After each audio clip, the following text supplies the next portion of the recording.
August 1st, 1944. The morning air hung thick with dust and cordite across the fields of Normandy. In a command tent near Avranches, a tall American general bent over maps spread across a wooden table, his ivory-handled revolvers catching the filtered sunlight. George Smith Patton Jr. traced lines across France with his finger, calculating speeds and distances that other commanders would have dismissed as fantasy. Outside, the rumble of Sherman tanks merged with the distant percussion of artillery.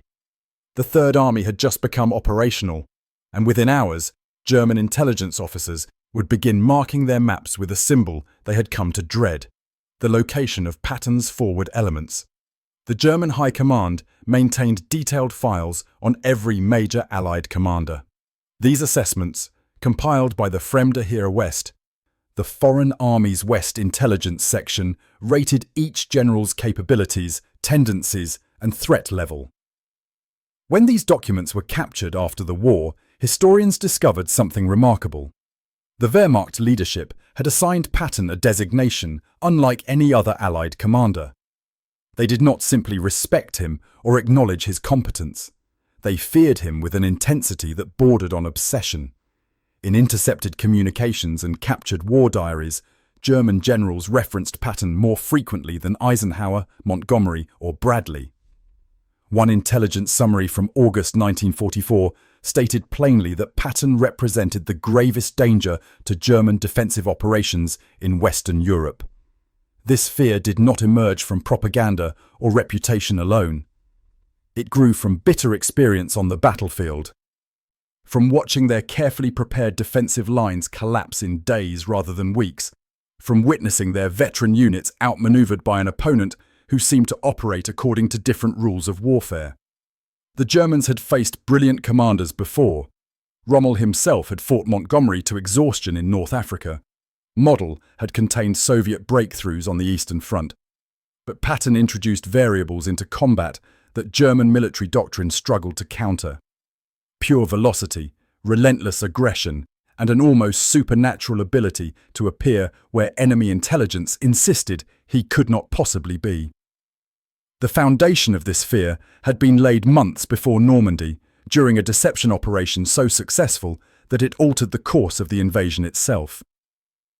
In the spring of 1944, Allied intelligence created a phantom army group stationed across southeastern England and supposedly commanded by Patton.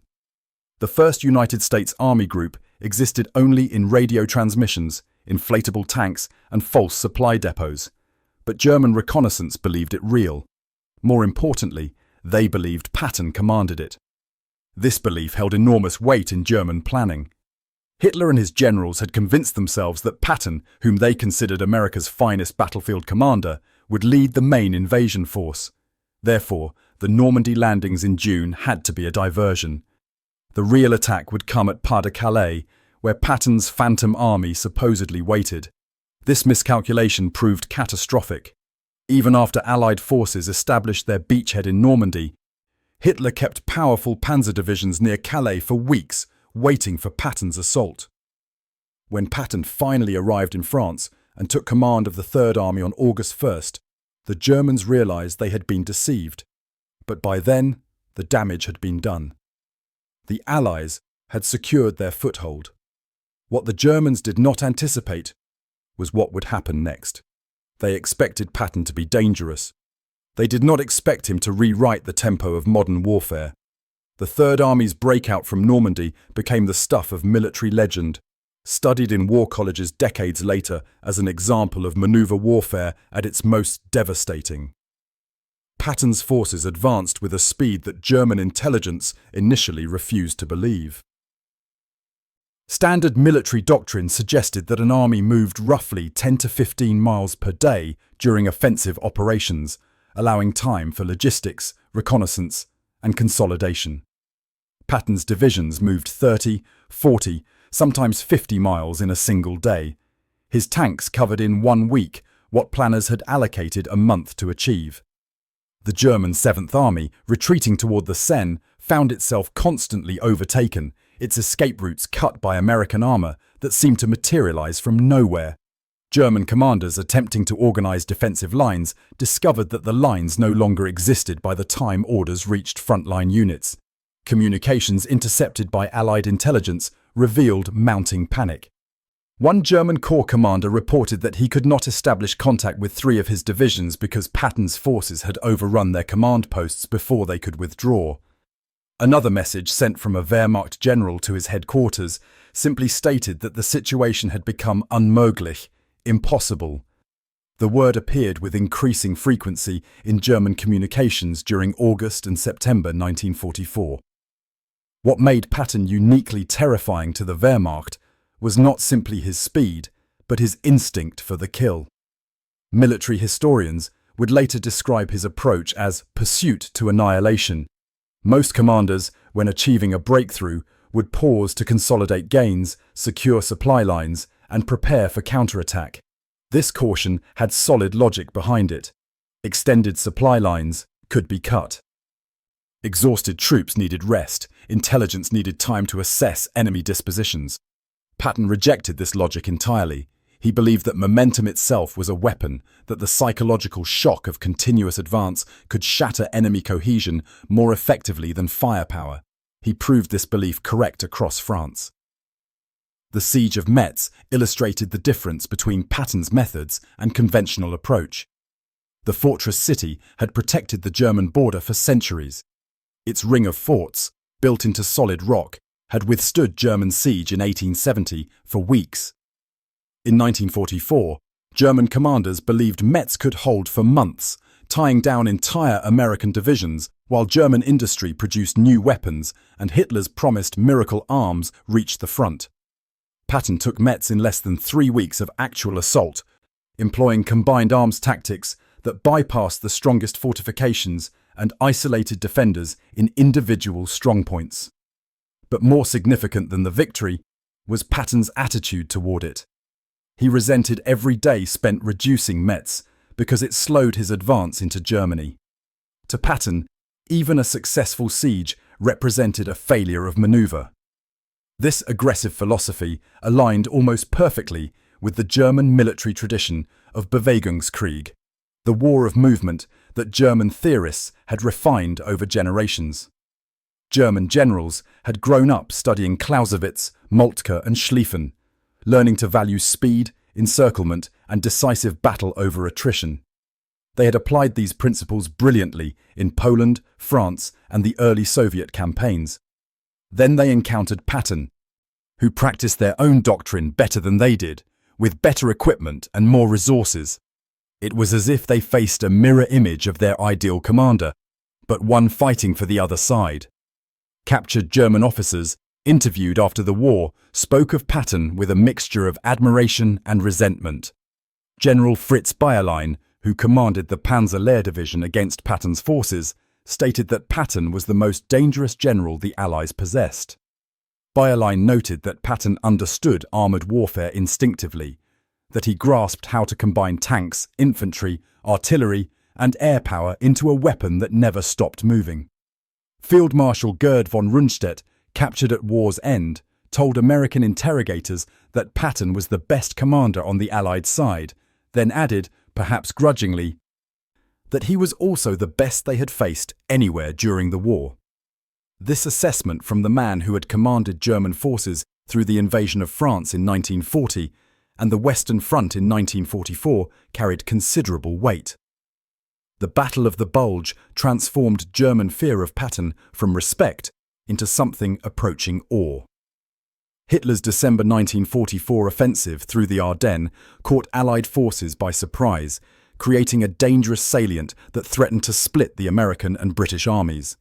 The German plan relied on speed, bad weather to ground Allied aircraft, and the assumption that American forces would need weeks to reorganize and counterattack. Hitler and his staff did not account for Patton.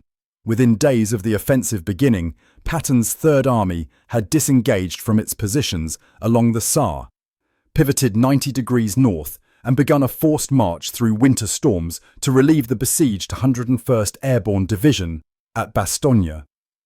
This maneuver required moving more than 250,000 men, thousands of vehicles, and all their supporting logistics across icy roads in the middle of winter. Then, attacking immediately without pause for rest or reorganization. Military professionals considered such an operation nearly impossible. Eisenhower asked Patton at a command conference how soon he could attack north. Patton replied that he could have 3 divisions moving within 24 hours. The room fell silent. Other generals thought he was exaggerating, engaging in his famous bravado. He was not. 72 hours after the meeting, elements of the Third Army crashed into the southern flank of the German penetration. 6 days after that, they broke through to Bastogne. German commanders reacted to this development with something approaching despair. Their carefully timed offensive, which had relied on the Allies needing weeks to mount a coordinated response, now faced Patton's army in their rear. Radio intercepts captured German officers pleading for reinforcements to stop the Third Army's advance. One message from a panzer commander stated that unless Patton could be halted, the entire offensive would collapse. The officer was correct. By early January, the German attack had been contained and then reversed, with Patton's forces driving deep into the base of the Bulge. Hitler's last great gamble in the West had failed, and many German generals placed the blame squarely on Patton's rapid response. What the Germans feared most about Patton was his unpredictability within a framework of constant aggression. They could anticipate that he would attack, that he would move faster than doctrine suggested possible, that he would strike for vulnerable flanks and rear areas rather than conducting frontal assaults. But they could not predict where or when. Unlike Montgomery, whose methodical, set-piece battles followed recognizable patterns, or Bradley, whose solid professional competence operated within conventional military logic, Patton seemed to make decisions based on intuition as much as intelligence. He trusted his instincts about where enemy weaknesses existed, and his instincts proved correct with disturbing frequency. The march across France and into Germany revealed another dimension of why the Wehrmacht feared Patton beyond his tactical brilliance. He refused to acknowledge limits that other commanders accepted as inevitable. When supply shortages slowed the Allied advance in autumn 1944, Patton's response was not to consolidate and wait, but to scream for more gasoline, more ammunition, more everything, and to keep advancing on whatever supplies he could obtain or capture. He ordered his divisions to seize German fuel dumps and use enemy gasoline to continue the pursuit. He prioritized certain units for supply and told others to live off captured stocks. This approach horrified professional logisticians, but it kept the Third Army moving when other armies had stopped. German defensive planning assumed that Allied forces would halt to resupply, that they would follow prudent military procedure. Patton's rejection of prudence meant that German forces attempting to establish new defensive lines often found those lines already penetrated before they were fully manned. The Wehrmacht's faith in its own defensive capabilities, built on experience holding the Eastern Front against massive Soviet offensives, collapsed against an opponent who gave them no time to prepare, no opportunity to dig in, no moment to catch their breath. The crossing of the Rhine demonstrated Patton's competitive nature and his determination to prove himself against all comers.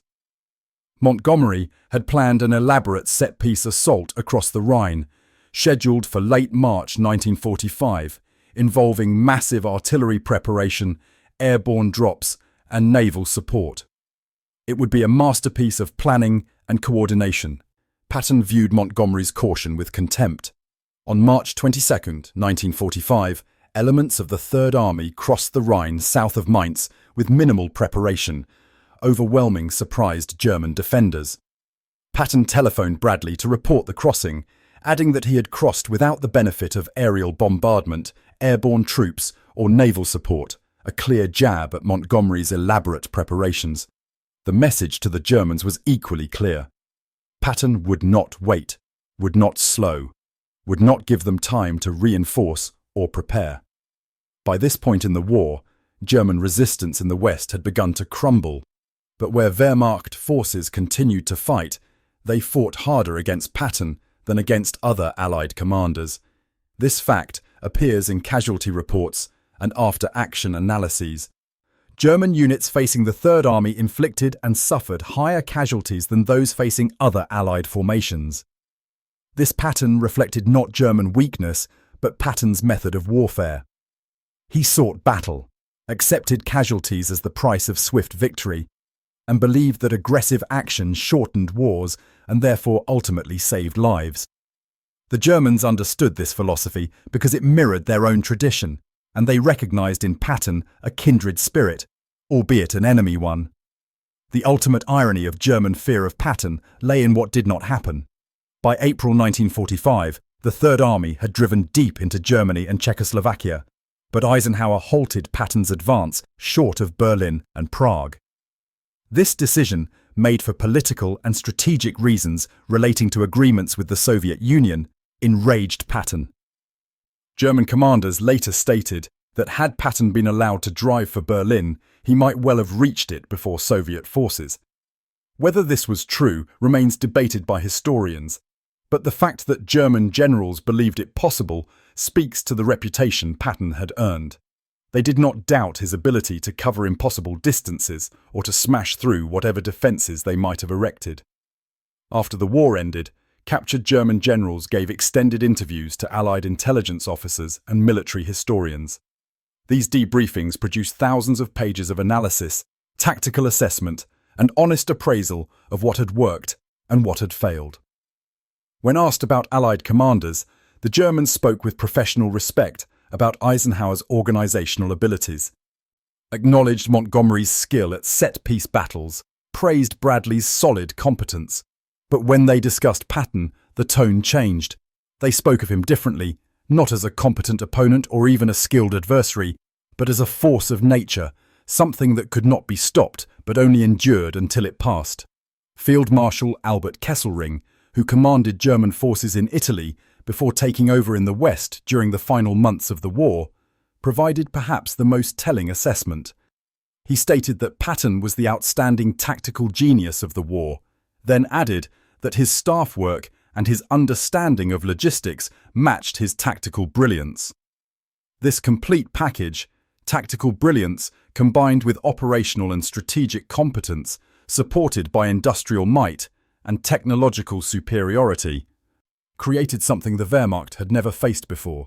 A commander who combined Germanic military tradition with American material abundance and democratic resilience. The speed at which Patton moved, the violence with which he struck, the relentlessness with which he pursued, all of these tactical choices reflected deeper truths about the societies engaged in total war. The Germans had built their military tradition around speed and maneuver because they lacked the industrial base and population to sustain long attritional struggles. They needed to win quickly or not at all. This reality had driven their tactical development for generations. Patton demonstrated that democratic industrial societies could match German tactical excellence while sustaining operations the Wehrmacht could not hope to maintain. His Third Army used more gasoline in a single month than the entire Wehrmacht used in 3. His artillery fired more shells in a single day than some German army groups fired in a week.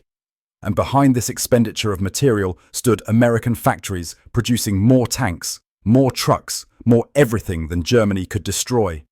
German generals feared Patton not simply because he was skilled or aggressive or fast, but because he represented the end of German military dominance. For 200 years, German-speaking armies had been among the finest military instruments in the world.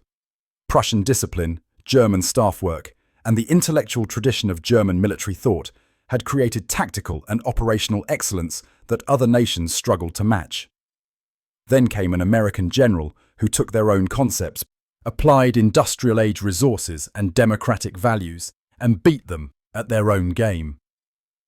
Patton embodied the future of warfare: mobile, mechanized, coordinated across air and ground, supported by logistic systems that could sustain operations indefinitely. In the spring of 1945, as the Third Army drove deeper into Bavaria and Czechoslovakia, German resistance increasingly took the form of isolated last stands, by fanatics, or formal surrenders by formations that recognized the war was lost. These surrendering officers would look at the American columns with their endless lines of trucks, their well-fed soldiers, their casual confidence, and they would understand that they had not lost to better ideology or superior courage, but to a system that could produce Patton and give him the tools he needed. The fear German generals felt was not of one man, but of what he represented: the transformation of American industrial and organizational capacity into military power that their tradition could not counter. Decades after the war, historians continued to debate Patton's legacy, his flaws, his brilliance, his place in the pantheon of great commanders. But in 1945, German generals did not need decades of perspective to reach their conclusion. They knew, with the clarity that comes from defeat, that they had faced something unprecedented. The Wehrmacht had fought Soviet masses and British determination and French courage. But in Patton, they encountered an opponent who combined German tactical thought with resources Germany could never match, creating a form of warfare they could respect, admire, and ultimately could not defeat. The fear was not personal, it was existential. Patton represented the end of their world, the proof that their military tradition, refined over generations, could be learned, adapted, and exceeded by a democratic society they had dismissed as decadent and weak. Every mile the Third Army advanced, every German division it shattered, every defensive line it penetrated, demonstrated this truth more clearly. The Blitzkrieg had come home, carried by American tanks, commanded by an American general who understood mobility warfare better than the nation that invented it. This was why German generals feared Patton more than any Allied commander. He was not simply dangerous, he was the future, and that future had no place for them.